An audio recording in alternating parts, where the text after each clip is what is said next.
Something waited on that empty road long before anyone understood the danger, and whatever met him there didn't come to be seen. The abduction of Alan Godfrey. Before we start, hit the like button and subscribe to this channel. It helps us bring you more real cases, more research, and more stories that challenge what we think we know. A single question still hangs over a dim stretch of Burnley Road in West Yorkshire. What truly happened to Police Constable Alan Godfrey before sunrise on November 28, 1980? In a town defined by mills, gardens, and routine patrols. Not extraterrestrial encounters. A seasoned officer claimed to confront something hovering, rotating, and beyond anything he had language for. His report sparked national headlines, quiet government interest, and 40 years of unresolved debate. And the most troubling part remains the same. No one has ever explained what he saw, or the 15 minutes that vanished from his memory. This is the story of the Alan Godfrey UFO encounter, one of Britain's most persistent and troubling mysteries. Todmorden rests in the upper Calder Valley, surrounded by steep hills and aging stone mills. It carries the weight of an industrial past forged by farmhands and textile workers. But beneath that grounded history lies a quieter thread. Strange lights on the moors, unexplained movements in the sky, and events that never fit the landscape's sense of normality. Only months before Godfrey's encounter, Todmorden had already been shaken. On June 11, 1980, the body of Zygmunt Adamski appeared atop a coal pile. Missing for 5 days. Clothes arranged unnaturally. Skin marked by peculiar burns. No one could explain how he got there, or why. Constable Godfrey was among the first to examine that grim scene. The Adamski case never settled. Some suspected murder. Others suggested experiments, military involvement, or something stranger. Whatever the cause, it left a shadow over the town. And that shadow only deepened when Godfrey himself stepped into the next unexplained event. In the early hours of that cold November morning, Godfrey's shift was routine. He had responded to reports of loose cattle on a council estate and was heading back toward the station. Burnley Road was silent, the town asleep. Then a flash of brilliance split the dark ahead. He slowed. At first he expected a bus or lorry, but the shape resolved into something else entirely. Suspended 5 feet above the wet road hovered a diamond-shaped craft, roughly 20 feet wide, 14 feet high. It rotated slowly. Its surface gleamed, smooth and metallic, circled by a ring of windows. A dark band divided its center like a seam. The road glistened with moisture from earlier rain. Yet beneath the object, the pavement was bone dry. He braked hard. He reached for his radio. Only static answered. No signal. No contact. Cornered between disbelief and duty, he did what training allowed. He took out his notebook and sketched the craft. The air felt charged, thick with the pressure that comes before lightning. The object rotated silently, stable, watching. Then a burst of white swallowed everything. He shielded his eyes, but the next instant he was farther down the road, driving, headlights cutting through empty darkness. The craft was gone. The sky above him was empty. His notebook lay open, the drawing unfinished. His watch told the rest. 15 minutes missing. No memory of them. He returned to the site. The dry patch remained, warm as if something had hovered there seconds earlier, and on his foot, an irritated red mark he couldn't explain.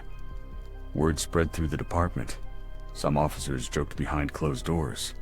Others listened quietly. UFO researchers took interest, pressing him for details and ultimately convincing him to undergo hypnotic regression, an attempt to recover whatever his conscious mind refused to recall. Under hypnosis, the story widened. He described being taken aboard. Inside, he saw humanoid beings, calm, silent, almost clinical. A taller figure introduced himself as Josep. Smaller beings assisted him.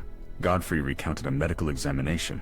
Instruments, lights, sensations he struggled to frame in ordinary terms. Whether these memories were literal, symbolic, or shaped by subconscious pressure became the core of the debate. Researchers held on to them. Skeptics dismissed them.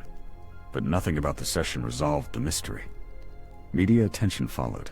Overnight, Godfrey found himself thrust into interviews, documentaries, and public scrutiny. Researchers praised him as credible. Skeptics labeled him confused. yet one point stood firm. He had no history of fantasy, mysticism, or fabrication. He was a police constable with a clean record and a reputation for level-headed work.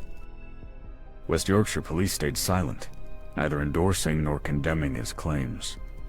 The Ministry of Defense investigated briefly, then released thin, largely useless files years later. Whatever they concluded, they didn't share. Attempts at scientific explanation came next. Temporal lobe epilepsy was suggested, but Godfrey had no medical indicators.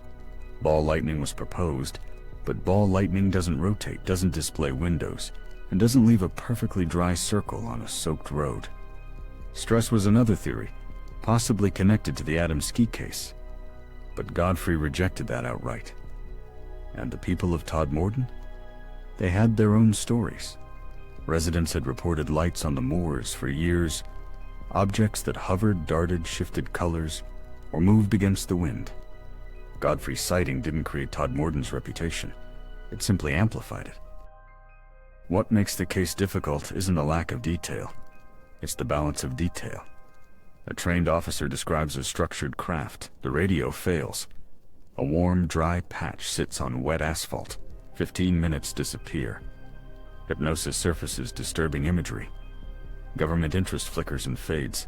Strong elements. No resolution. Today, researchers still consider it one of Britain's most compelling encounters.